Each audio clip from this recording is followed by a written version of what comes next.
Hello friends, good morning. Welcome back again. This is my YouTube channel Fun with Maths. Myself Himani. My today's topic is uniform continuity. आज के lecture में मैं आपको short tricks बताऊंगी जिससे आप directly check कर सकते हैं whether your function is uniform continuous और नॉट. ये CSIR नेट के लिए बहुत ज़्यादा यूज़फुल है क्योंकि हम वहाँ पे डायरेक्ट रिज़ल्ट अप्लाई करते हैं. So this is our basic definition of uniform continuous function, जिसमें हमारा जो फंक्शन है f वो एक इंटरवल a से रियल नंबर r पे डिफाइंड हो रहा है और f x minus f y less than epsilon whenever x minus y less than delta. This is our basic definition जो आप सब लोग पढ़ चुके हैं ऑलरेडी. इसके बाद ये एक डिफरेंस बता रखा है कॉन्टिन्यूटी एंड यूनिफॉर्म कॉन्टिन्यूटी में क्या डिफरेंस रहता है. तो आपका कॉन्टिन्यूटी जो होता है वो एक पॉइंट पे डिफाइंड होता है, बट यूनिफॉर्म कॉन्टिन्यूटी जो होता है वो एक कंप्लीट सेट पे डिफाइंड होता है. डेल्टा यहाँ पे जो होता है वो डिपेंड्स ऑन एप्सिलॉन और दैट पॉइंट जो ए पॉइंट होता है कॉन्टिन्यूटी में उस पर भी डिफाइंड होता है, लेकिन यहाँ यूनिफॉर्म कॉन्टिन्यूटी में डेल्टा सिर्फ एप्सिलॉन पे डिपेंड होता है. अगर आपका कोई फंक्शन कॉन्टिन्यूस है तो हम उसको यूँ नहीं बोल सकते कि वो यूनिफॉर्म कॉन्टिन्यूस भी आएगा, बट अगर कोई यूनिफॉर्म कॉन्टिन्यूस है तो वो कॉन्टिन्यूस होगा ही होगा. इसके बाद ये कुछ बेसिक रिजल्ट्स हैं जिनको हम डायरेक्टली अपने क्वेश्चंस में अप्लाई कर सकते हैं. ये आपके कुछ रिज़ल्ट दे रखे हैं, ये मेरे हैंडमेड नोट्स में से मैंने किए हैं जो आप डायरेक्ट अपने क्वेश्चंस में अप्लाई कर सकते हैं. बहुत यूज़फुल हैं जो क्वेश्चंस में अगर मान लो मेरा फंक्शन कोई कॉन्टीन्यूस ही नहीं है तो वो यूनिफॉर्म कॉन्टीन्यूस भी नहीं होगा, और अगर एफ़ और जी कॉन्टीन्यूस हैं तो उनमें अगर आप कोई भी कांस्टेंट अपनी तरफ से ऐड कर दोगे तो वो भी कॉन्टीन्यूस ही रहेगा, यूनिफॉर्म कॉन्टीन्यूस रहेगा. एफ जी अगर यूनिफॉर्म कॉन्टीन्यूस हैं तो ज़रूरी नहीं है उनका प्रोडक्ट भी यूनिफॉर्म कॉन्टीन्यूस आए, उसके लिए मैंने नीचे एक एग्जांपल दे रखा है. हाँ, लेकिन अगर एफ़ और जी हमारे यूनिफॉर्म कॉन्टीन्यूस फंक्शन है और प्लस में बाउंडेड फंक्शन है तो उनका प्रोडक्ट हमेशा यूनिफॉर्म कॉन्टीन्यूस आता है.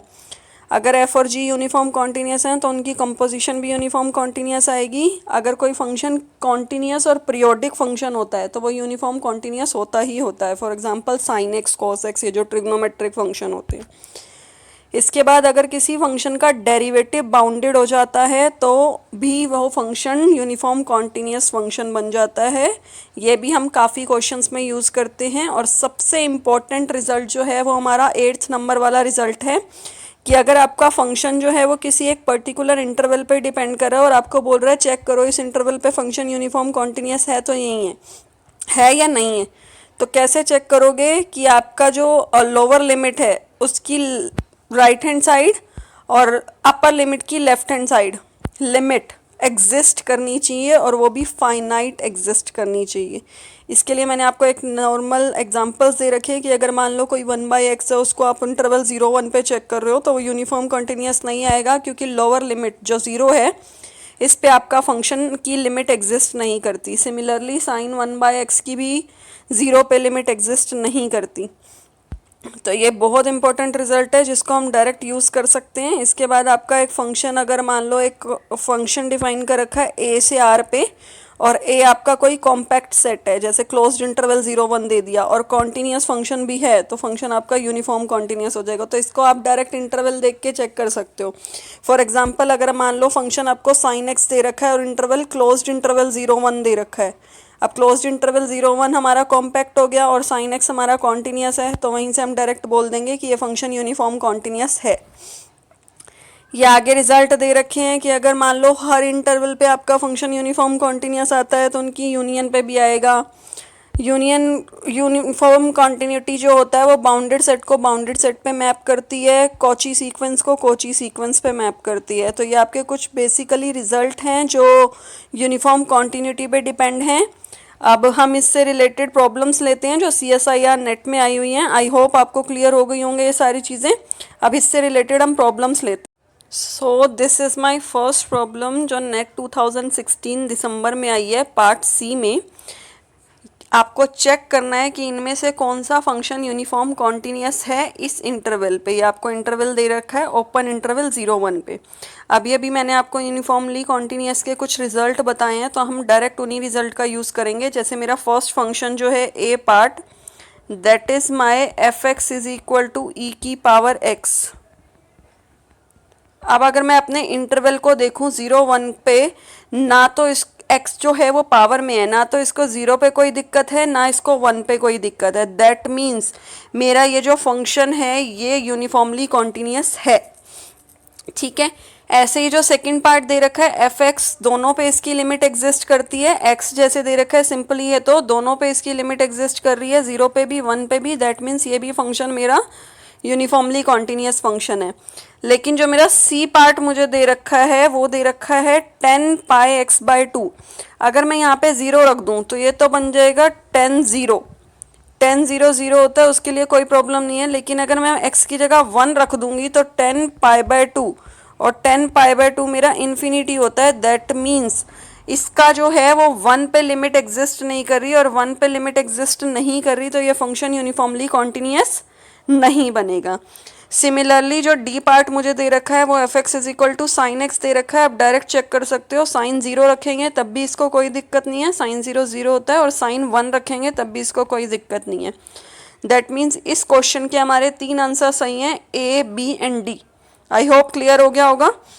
बिल्कुल सेम तरीके से हम अपनी नेक्स्ट प्रॉब्लम लेते हैं। ये आपकी नेट 2016 पार्ट सी का क्वेश्चन है जो जून में आया है। इसमें भी आपको वही चेक करना है कि इनमें से कौन सा following functions are uniformly continuous. तो डायरेक्ट अपना वही रिजल्ट अप्लाई करेंगे कि लिमिट एग्जिस्ट करनी चाहिए दोनों इंटरवल पे। तो 1/x को देखेंगे, 0 पे इसकी लिमिट एग्जिस्ट नहीं करती। दैट मीन्स ये फंक्शन यूनिफॉर्मली कॉन्टिन्यूस नहीं है, क्योंकि 1/0 हम नहीं पुट कर सकते ना, ये हमारा इन्फिनिटी बन जाएगा, लिमिट नॉट एग्जिस्ट। तो यहाँ पे 0 पे हमारी लिमिट एग्जिस्ट नहीं करती, तो हम इसको यूनिफॉर्मली कॉन्टिन्यूस नहीं बोल सकते। सिमिलरली बी पार्ट पे आएंगे, बी पार्ट भी साइन 1/x है, 0 पे इसकी भी लिमिट एग्जिस्ट नहीं करती, तो ये भी नहीं आएगा।